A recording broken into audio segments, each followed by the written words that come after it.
Blog Talk Radio. Hello, everyone. Welcome to Laurie Smith on Blog Talk Radio. Good morning. It is 6 o'clock here in the morning, Monday morning, August 30th. I'm happy to be here. This is One Child Abuse Survivor to Another. We're on for 30 minutes. It's a live internet streaming radio broadcast from blogtalkradio.com. And the chat room is open if anybody's awake and would like to sit in there. I'm just having coffee and trying to wake up here. Have a bit of a cold, so unfortunately. And hopefully you can hear me and I'm making sense. So I wanted to continue looking at toxic shame from the website that we were looking at all last week and some of the week before. It's very interesting. We're going to finish up this one section of it today, and it's called Shame Hiding Places. It is from www.hope4survivors.com/shame hiding places .html, and it's called Healing Shame: The Hiding Places of Toxic Shame. And there's 3 sections to this website here. These web pages are just awesome, and it's written by a lady who is called Hope for Us. And you can, when you go to the website, you can see information about her, and she's actually written these web pages based on John Bradshaw's book, Healing the Shame That Binds You. Healing the Shame That Binds You. So I haven't read that book, and I'm going to. And as soon as I get some extra money and whatnot, I'm going to grab a copy of this book because I think it'd be very good for me to read it. Just these web pages have been really good to go through to see exactly what happens with survivors of child abuse and toxic shame. So I'm not a counselor. I'm not a therapist. I don't hold any certificates in these areas. I'm just a private citizen and a survivor who is looking for information all the time as I'm on my healing journey. And I know there's so many survivors out there. I'm the Canada Regional Director for Dreamcatchers for Abused Children. And I know that, just in the United States alone, there's 60 million survivors of child sexual abuse walking around. And that's just in the United States. It doesn't include Canada. So, and that's just the latest number, the latest figure. So, it's really sad. And I know there's a lot of people out there who's suffering with this stuff and who that's just childhood sexual abuse. You think about all the survivors of physical abuse and verbal, emotional. Probably everyone is a survivor of emotional abuse, and that's what we're covering here this morning. So yeah, you have to listen at your own discretion. These topics of abuse are very sensitive, and a lot of people, if you're just not comfortable with the topic, if you're a survivor and you're on your healing journey and you just think, oh, that's going to be too hard for me to listen to, I'm just not in the right frame of mind, or I'm not in the right place, please turn the show off. You have to listen at your own discretion and know what's good for you to listen to. You can always come back and listen to the archives. I'm actually relabeling them now. It's going to take me a little while to go through them and relabel them, but I'll get it done. And you can always come back and listen at another time when you're feeling better, or maybe just feeling like maybe you have someone there with you who can listen with you, and you just check out the websites yourself and get that information when you're feeling more, stronger, right? And if you're a young person under the age of 18, I just ask that you have permission to listen to my show, because I'm fighting, Canada, the Dreamcatchers for Abused Children. That's what we're doing. We're fighting to save children's lives and fighting to promote education, awareness, prevention of child abuse, right? So you have to keep yourself safe when you're online. So that's why I ask young people to have permission to listen to my show, because there's a lot of adult content on here, and I think that young people should at all times be protected. And so have someone who's older listen to the show with you to make sure that it's something that you should be listening to. And then if you have questions, then you have someone that can help you find the answers, right? Because abuse is just not talked about. We see the headlines in the paper, like I was saying last week, and we see all the headlines of these children who are being abused and who have lost their lives, at the hands of parents and caregivers and whatnot, and child sexual predators. And we know it's happening, but then you never hear anything else about it. We don't hear anything about prevention. We don't hear anything about child abuse prevention. We don't hear anything about survivor issues, right? Mainstream. You just never, you don't hear anything about it, right? So this is why a lot of people feel like they're alone and that, they're just on their own, and really that's why I wanted to be one more voice, really, just to be one more voice of encouragement for people, and just so that they'll, to realize that there is help out there, whether it's a counselor, a therapist, group support, self-help, whatever it is, just to make sure that you do reach out and get some help. right? So we'll get right into this article here. I want to finish this portion of it off. Excuse me. And we're going to look at this one section where we left off Friday morning. And I'm just going to go right to it right now. It's a section dealing with emotional abuse, right? It's we left off with the physical abuse portion of it on Friday morning. This is all to do with toxic shame, right? So emotional abuse says here, I'm just reading right from this page, so you can go there too if you'd like.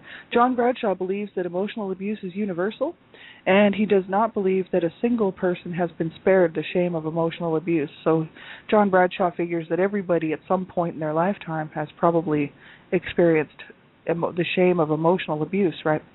Says, and then he lists them off here: anger. Well, this lady does. Hope for us, right? Anger, sorrow, grief, fear, joy, right?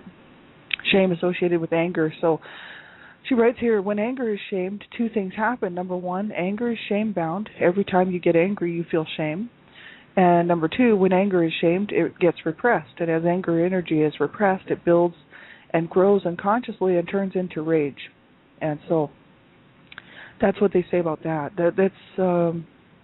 That'd be like if you were angry as a child and your parents told you, oh, you don't be angry. Every time you got angry, you'd be made to feel like you were doing something bad or something wrong. Especially if it was some anger that needed to be directed out, outward, right? Because anger, we have to be able to express anger, right? You can't just repress anger all the time. Because then, like they said here, it just grows and turns into rage, right? And that's what happens to a lot of people. And I think that's something that's, probably pretty common, because most children are not allowed to get angry. Their parents, right away try to get them to stop that and get them to just sit there and be a good little kid, you know what I mean, and take whatever's happening. And then that just turns into rage. So that's quite interesting. And I found some information on anger and rage, which I want to go over after we finish this portion of this toxic shame section here. So I don't know if we'll start it today, probably not, but sometime in the next week or two I want to take a look at that, because I know I had a lot of rage, and I knew it was rage. I knew it wasn't just anger, it was rage, and it was all on the inside, and I wanted to see if I could find some more understanding of why I was feeling the way I was feeling and how it turned into rage and what happened there, you know what I mean? Sorrow, this is the next section. It says, when sorrow and sadness are shamed, its energy builds into inconsolable grief and can lead to suicidal feelings and attempts. In our culture, children are either outwardly punished for crying, as in, I'll give you something to cry about, quote unquote, or verbally ridiculed or bribed to stop crying. So this is all emotional toxic abuse, right? Like now this is something that most kids, I think, can relate to. The parents, I've heard this myself personally. I can imagine every child's heard this, because parents just can't seem to stop themselves from saying it. I'll give you something to cry about. I think that that's some sort of innate thing that parents are just, I guess because they've heard it as a child, they pass it on to their children. I don't know what that is. It's abuse is what it is, and it's absolutely ridiculous that people should think that because a child is crying because they're maybe they're being punished, right? So they're crying, and then the parents are saying, well, I'll give you something to cry about, or maybe they're just crying because they're feeling bad, and they're feeling down, or maybe they're just mad about something. Children have feelings. They need to be able to express them, you know what I mean? And if they can't, it just turns into all kinds of garbage. And so, then they have to deal with this like myself and so many others later on, right? And that's not right. You know what I mean? I heard that regularly as a child. I'll give you something to cry about. We were not allowed to show our feelings, and if we did, we'd be in trouble. So we had to be very careful around the house, how we were behaving, and especially because it was such a violent home I grew up in, violence everywhere, you know what I mean? And not every day. I mean, there'd be days go by where things would be pretty mellow, people would just be sitting in their own room, staying away from each other, and then all of a sudden the garbage would hit the fan again, and before you know it, there'd be somebody flying off the handle, somebody getting hurt, right? And somebody shouting and screaming, right? So then, of course, the kids get upset, right? The little ones, like myself and my older sister, who's about 5 years older, And we weren't allowed to show any feelings on that, right? So if it was upsetting, of course we'd be crying, right? Serious stuff going on in our home. It wasn't light. It wasn't just something silly. We're talking like violence and abuse, right? So, and then because our parents were not coping, they'd be like, we'll give you something to really cry about, you know what I mean? And quite often they did. So, I've talked about that quite a bit on all my shows. It's absolutely horrible what parents do to their children, right? But when sorrow and sadness are shamed, it turns into inconsolable grief, and that's what I felt. I mean, I really felt an inconsolable grief, especially in my 30s. Right through my 30s, I just couldn't seem to get it. I couldn't find any comfort. I just couldn't find any way to console myself. You know what I mean? And even up to the age of 41, really, I was still feeling the same way. Suicidal feelings and just so down, you know what I mean? And I'm so glad that I'm still here. So if you're feeling that way, you just hold on, because you know what I mean? We can do this. And I just want to be one more voice for people out there, just to remind people to hold on, because it's very, very doable. And there's too many other survivors out here who I look to, who have been through so much more than I have, and they are here and they are here, they're living proof, and they're like, hey, you can do it, and they're very encouraging, and I'm so thankful for them, because they're just a good role model for me. You know what I mean? So the next portion of this is fear. It says, often children are ashamed for being afraid in the same manner as they are ashamed for feeling sad.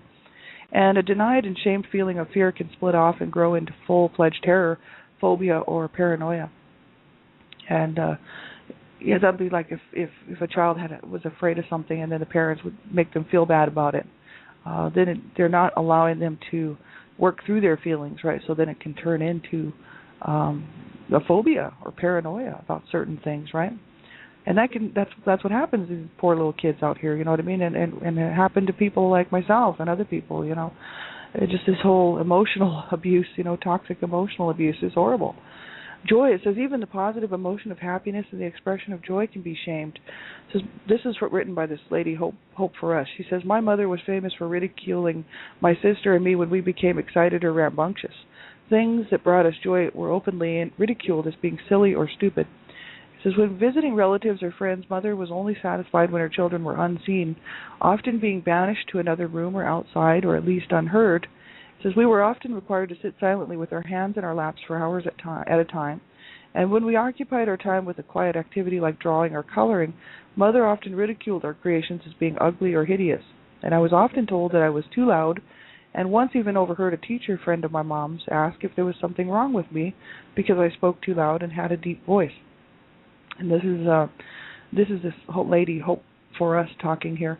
And that's horrible, right? Even joy, shaming joy, because then when a child, is not allowed to express joy and happiness, when they grow older, every time they experience joy and happiness, they're going to feel shame associated with it, right? Anytime a child's not allowed to express fear, as an adult, they're going to feel shame, because of that, right? Sorrow and same thing, right?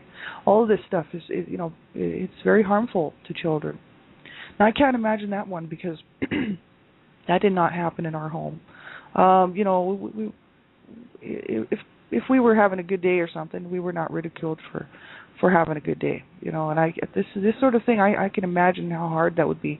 You're having fun and having a good day, and then your parents make you feel shamed, because make you feel shameful because of it, because you're having a good time, a joyous time, or you're just having fun or whatever, drawing or whatever. And then she says here, mother often ridiculed their creations, their drawings, as being ugly or hideous.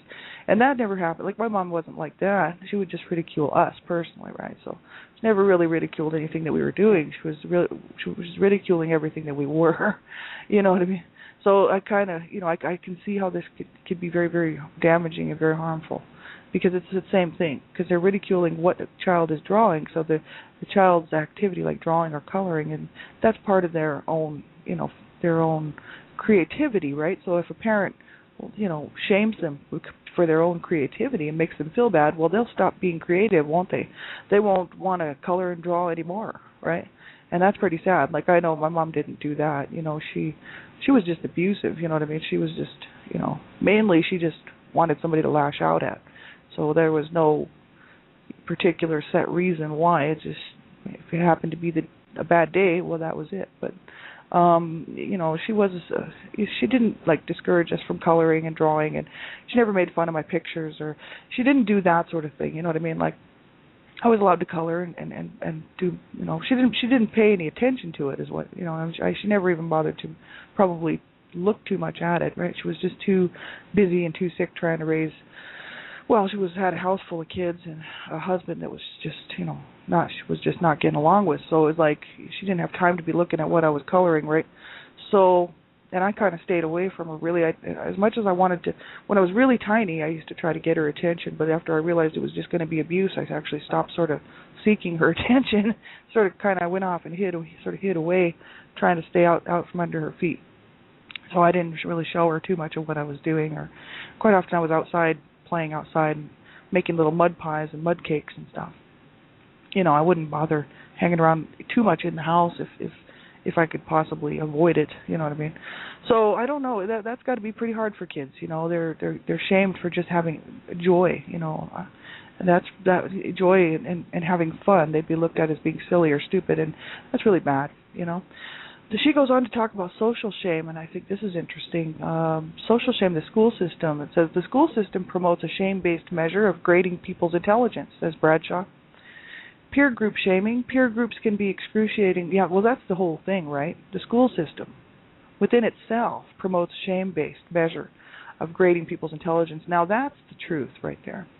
You know, and I don't even want to, this is such a huge topic, it would take about 10 years to cover this one. But the whole issue surrounding school is the teachers that I came across, and I know there's good teachers out there because I had some awesome teachers. I also had some teachers that should have been hung up, you know, strung up and kicked out, you know.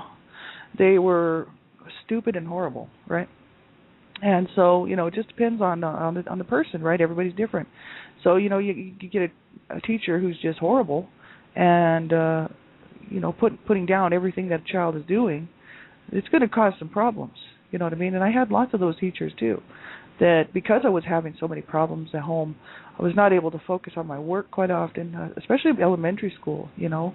It was just way too much going on in my mind, in my world, for me to be able to concentrate on, you know, see Jane run, you know. I mean, I really wasn't into school when I was a little kid, right?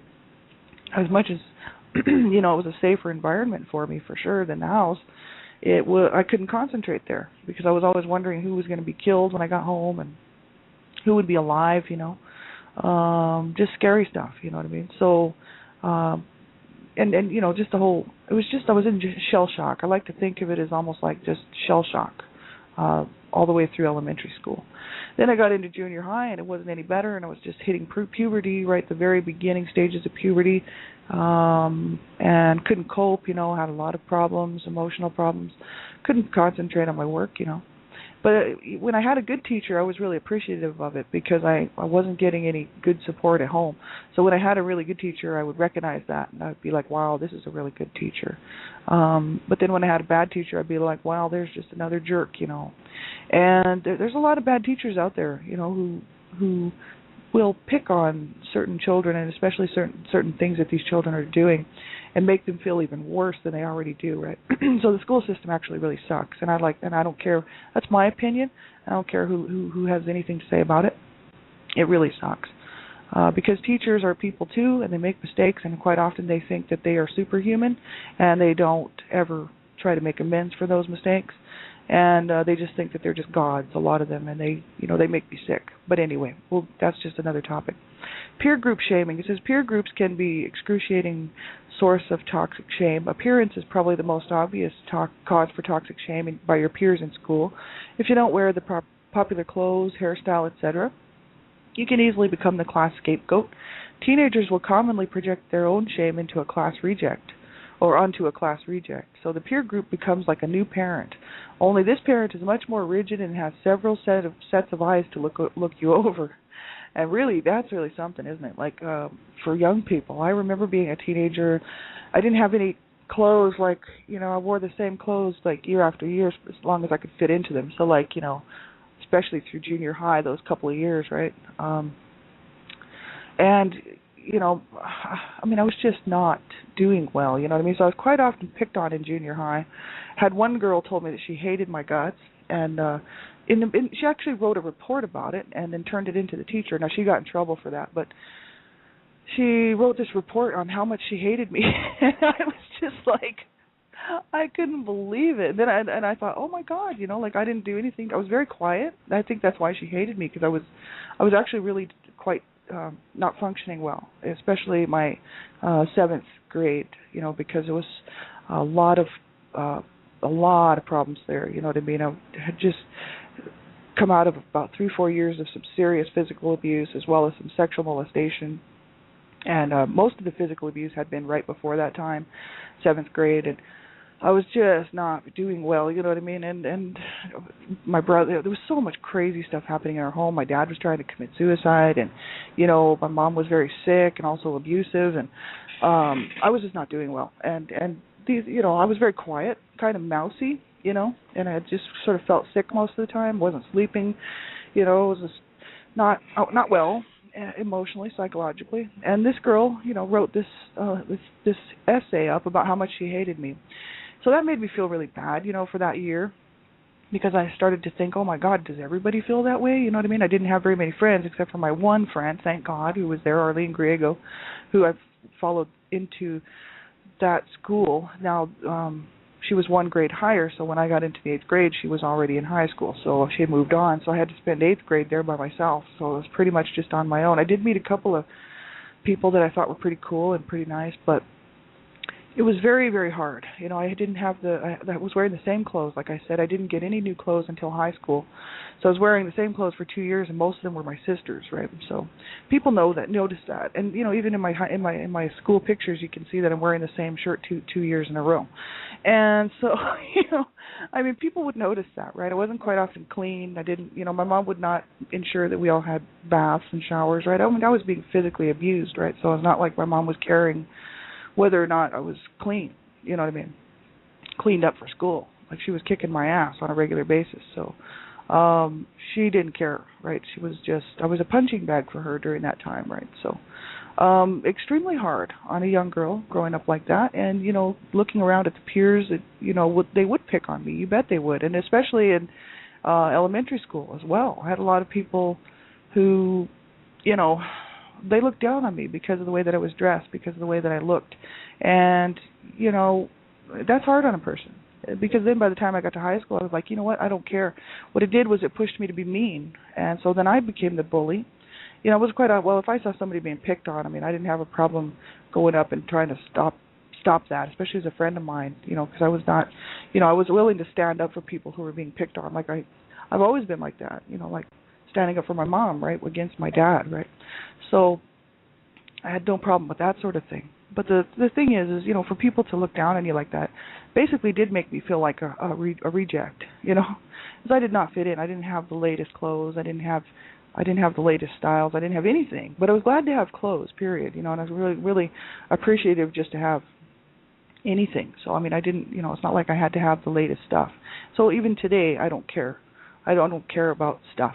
Material things mean absolutely nothing to me. So, I don't care what people think of me now. It's like they either like me or they don't. So I don't have that problem now, because I realized that a lot of people aren't going to like me, and a lot of people are not going to like what I'm doing, and then they just can go somewhere else and buzz off. You know what I mean? I've got too much work to do, and I'm too busy to be messing around worrying about whether everybody likes me and I have the right clothes or not. I just don't care.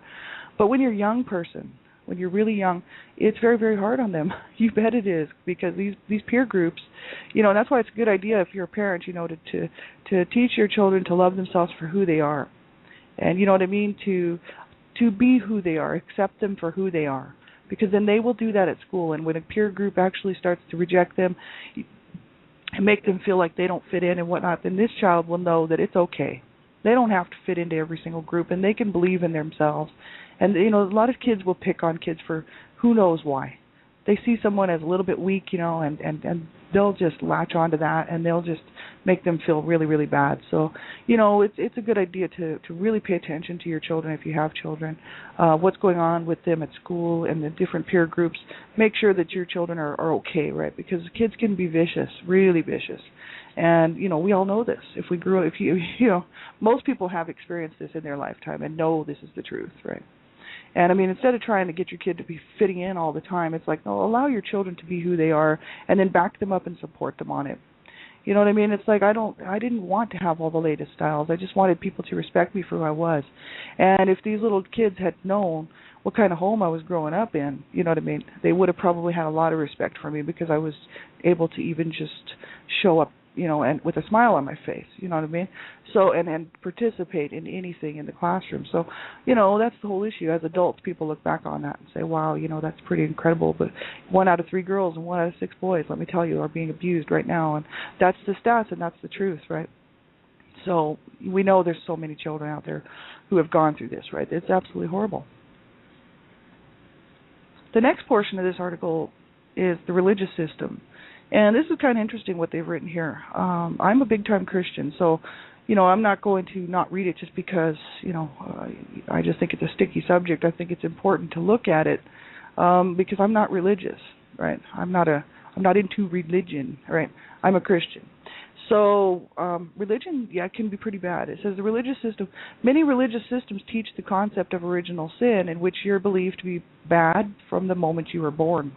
And then what she says here is God is punitive. Shame can be intensified by the belief that God knows all of your innermost thoughts and will punish you for your sins.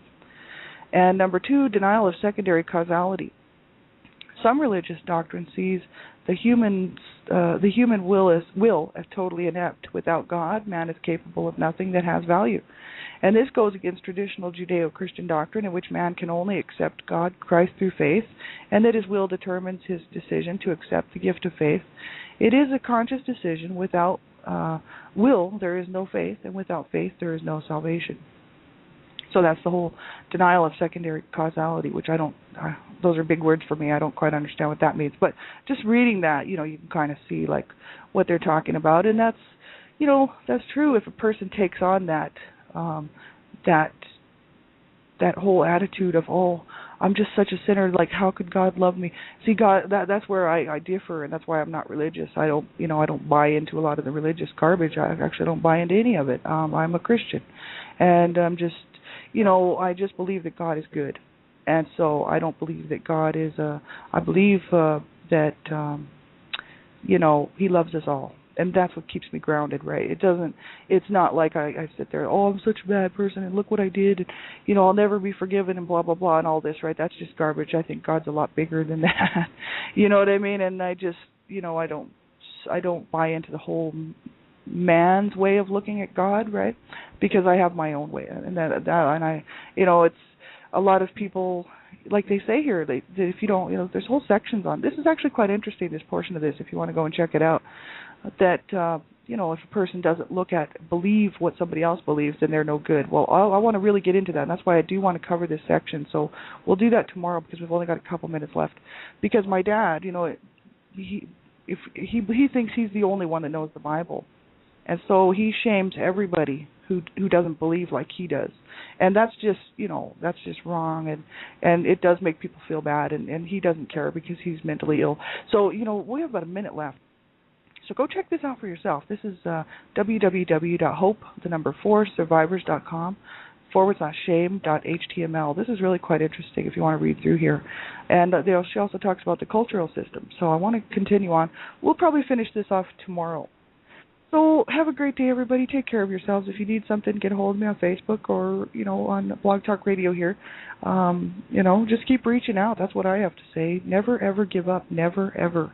Do not give up. Keep looking for what's going to help and what's going to, to make the difference, in your life as a survivor, right? I mean, if you're listening to this and you're having a hard time, just keep reaching out. Make a phone call, talk to somebody. Don't suffer in silence. And when you're having a hard time and you just think you can't cope, call a crisis line. do something, because there is help out there. And I'm just so happy to be able to say this, you know what I mean? Because, years ago I didn't think there was any help out there for me, and I'm just so extremely glad to still be here. So I want everybody to hold on and just, stay here with us and just stay on this journey and walk it out, keep walking, moving forward at your own pace, and get some help, whether it's group support, counselor, therapist, a friend, find somebody who can help you out, right? You so deserve a better life. You so deserve good stuff in your life. You did not deserve the abuse that you suffered through. If you're a survivor like myself, you did not deserve that. And just keep hanging on there and keep looking for what's going to help, right? So have a great day, everybody, and we'll talk to you real soon. Bye-bye.